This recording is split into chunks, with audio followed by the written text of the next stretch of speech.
What's up, guys?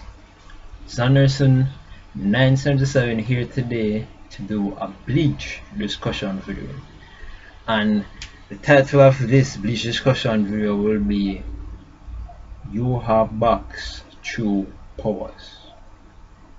Right? Juha Bach's True Powers. Really, this discussion video is just a theory of mine that I have about Juha Bach, where his true powers come from, how he's able to be that type of person that by himself, as we see in a couple previous chapters when we get an explanation of where Juha Bach's powers emanate from. Okay, so about Juha Bach's abilities, as I've had to refresh my memory. Juha Bach's abilities, when he first appeared, he could not hear, speak, or see. He was a baby who could not hear, speak, or see. But everyone who came in contact with him as a baby, right, Juha Bach's own soul began to fill the fragments in their own soul.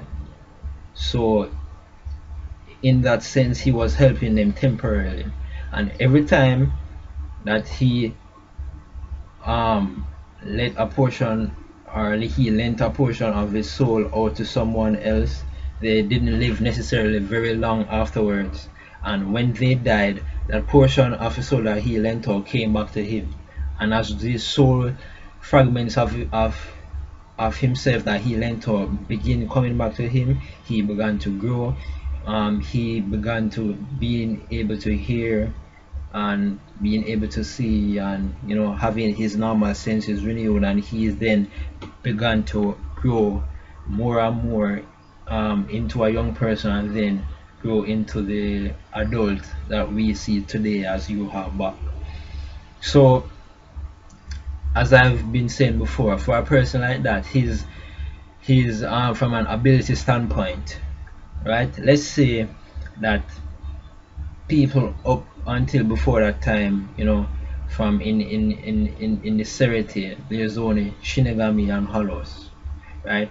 Which type of Shinigami classification will you classify this as, or Hollow classification will you classify this as? It just doesn't fit. It's a unique phenomenon all by itself, and he's actually the one who founded the Quincy's.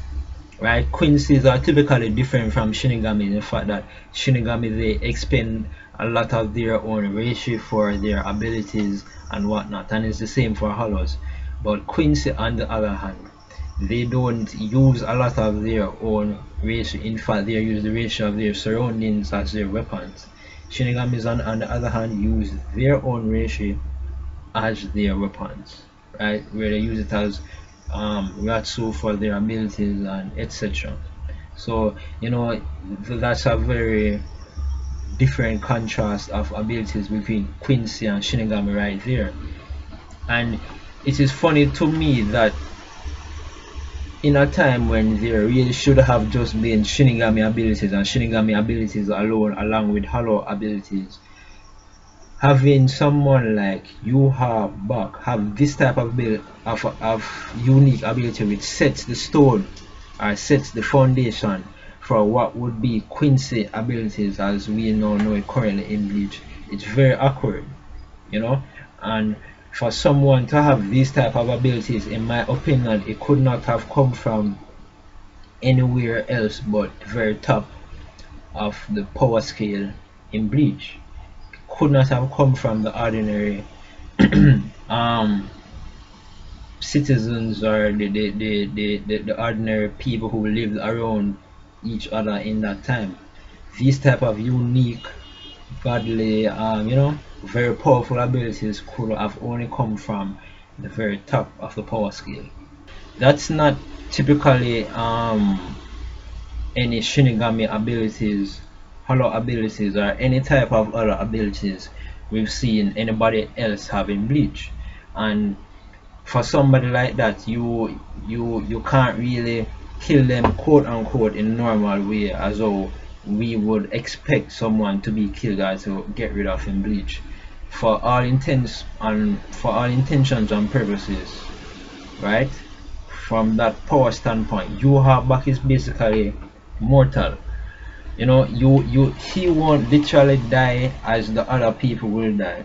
All that will happen is, if he doesn't have wars to happen and wars to go on, his power will eventually dwindle and he will revert back to that inanimate state that he was in. But he's not dead in that state. He's just basically like hibernating or inanimate for a certain period of time. So he's basically immortal in that sense, Juha Bach.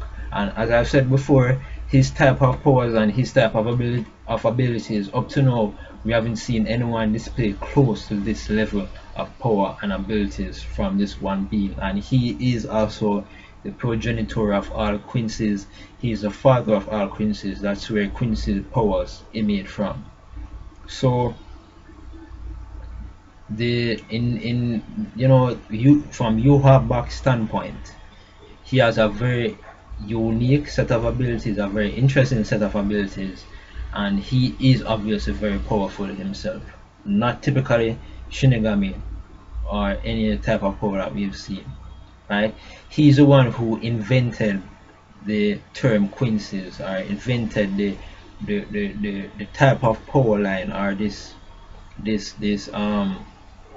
demographic in Bleach, the power demographic in Bleach, as I will call it.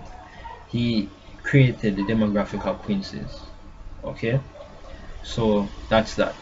Now, on the other hand, there's this idea of the Soul King, and the Soul King, as we know, the Soul King is what helps preserve the balance between the different worlds in Bleach, between Hueco and the human world. Without that balance, as we know, or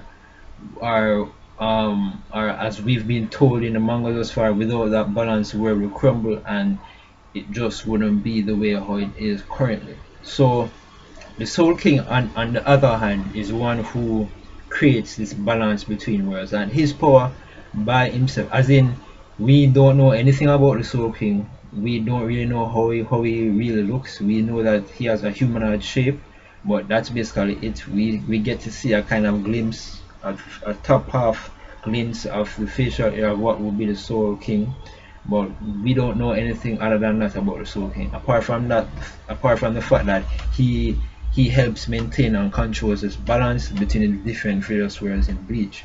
And again, his power is not like any Quincy. No, his power is not like any Shinigami or Hollow type of abilities that we've seen thus far. Right? His abilities, as we get to know them, is very unique by itself. So comparing Juha Bach on one hand and the Soul King on the other hand, we get to see, we can actually see this kind of duality between them, this kind of contrast where one is supposedly good because he controls the balance of the world, and without him the world wouldn't exist as we know it in the world of Bleach. And on the other hand, we see Juha Bach, where he is a progenitor of all Quincy's, and the Quincy abilities do what? They create an imbalance of souls, which in effect actually would quote unquote destroy the world as we know it. So we have these two different type of people and two very different opposing sides of the power scale. So that and apart from that, in the very latest chapter of Bleach that I read, Bleach chapter 584, towards the very end of that chapter, we see Yuha, Uyu, all of them saying that, okay guys, it's time for us to be on our way, hinting that they are in fact going somewhere. And the very last words that Juha Bach says is, "It is time to be one with me." Okay, now the only way those situations and incidences that happen make any sense to me is if in fact he's talking about the Soul King, the Spirit King himself. That's the only way that it makes any sense to me. As I said in my review, in my opinion, the one place that Juha Bach is heading towards is towards the Royal Palace, right? And the person that he's heading for is Soul King himself, right? He is strategically moving around Ichigo, as we've seen him do before. When Ichigo was fighting Kurige Ope in Hueco Mundo, he went to Soul Society to begin the attack and begin to beat them. And then when Ichigo came back to Soul Society, he was just on his way beating Genryusai Yamamoto. Just on his way of leaving, he basically tied with Ichigo for a bit and then immediately left. And again in this chapter, we see them kind of skirting around Ichigo, where as soon as Ichigo shows up, they are on their way to somewhere else. As for the manga itself, it's still the Bleach chapter 585 isn't out as yet, so we don't necessarily get an explanation of what is actually going to happen. But this is my thoughts, this is my opinion, this is what I think will happen, and this is my Bleach theory thus far, right? Typically in some mangas, we've seen this duality between yin and yang, opposites, contrasts that exist in everyday life. It really is a universal theme that's really is true to the natural world as we know it. For everything, there's an opposite. There's up, down, high, low, male, female, black, white, night, day, sun, moon, etc. The list goes on. That duality exists in nature. One zeros, the whole binary principle of operation without it, through which the whole digital age by itself, the internet, computers, you name it, none of them would exist. So it is a very universal theme in life in general, and we've seen it being used in a couple of shonen mangas, Naruto being one, and in this case, in my opinion, I've pinpointed it being used in Bleach from my theory. So my theory is that towards the end of Bleach latest chapter 584, when Juha Bach says it's time to be one with me, he's talking about the Soul King, right? So what does that mean from my standpoint? From my standpoint, that really means that he wants to become one with the Soul King, in a sense, whatever that means, for them to merge and unite and to be done with this duality that happened in the first place of Shinigamis and Quincy's, and the whole duality of fighting, that whole experience. That is my guess. So that will hint that they were in fact one before and they split apart at some point, right? Where one became the Spirit King, where before they were one united being, they split apart.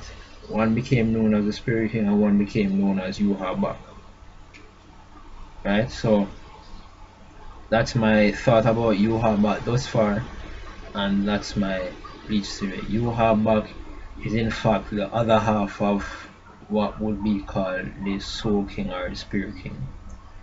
They are basically two sides of the same coin, two opposite sides of the same coin, yin and yang.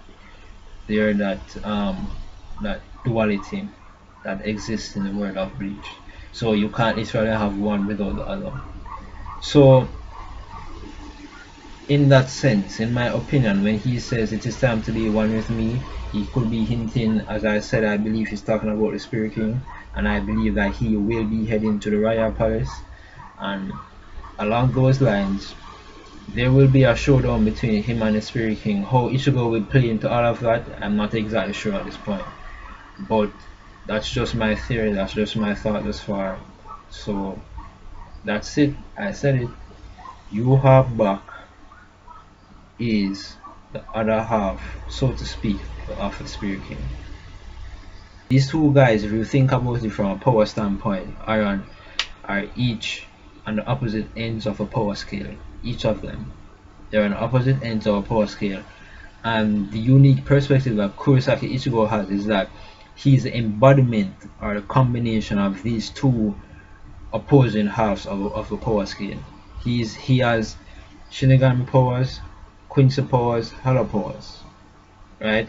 He's the embodiment of all these different power schemes in Bleach. He's a mix of all of them.